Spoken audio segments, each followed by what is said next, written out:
বন্ধু-বান্ধবরা মিলে সস্ত্রীক আড্ডা দিতে পারবে কিনা?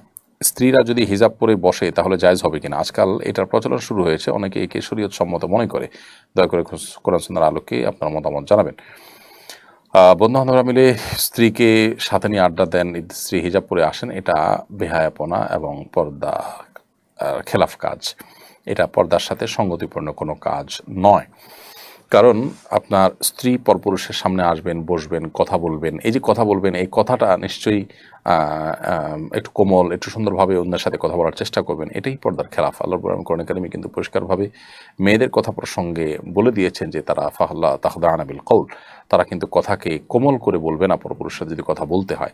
তো এটা একটা বিষয়, এর খেলাফ হয়। আবার দ্বিতীয়ত হলো যে যতই হিজাব পরে আসুক না কেন, পরপুরুষের সামনে বা অনেকগুলো পুরুষের সামনে যদি একজন নারী থাকে তখন তার শরীরের বিভিন্ন অংশ সেগুলো নানাভাবে হয় ফুটে ওঠে।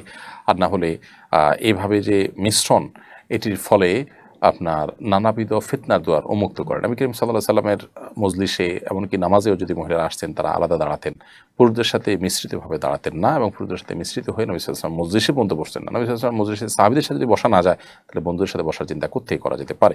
এটা যদি কেউ ইসলাম বা শরিয়ত সম্মত মনে করে সে তার ধারণার ভুল।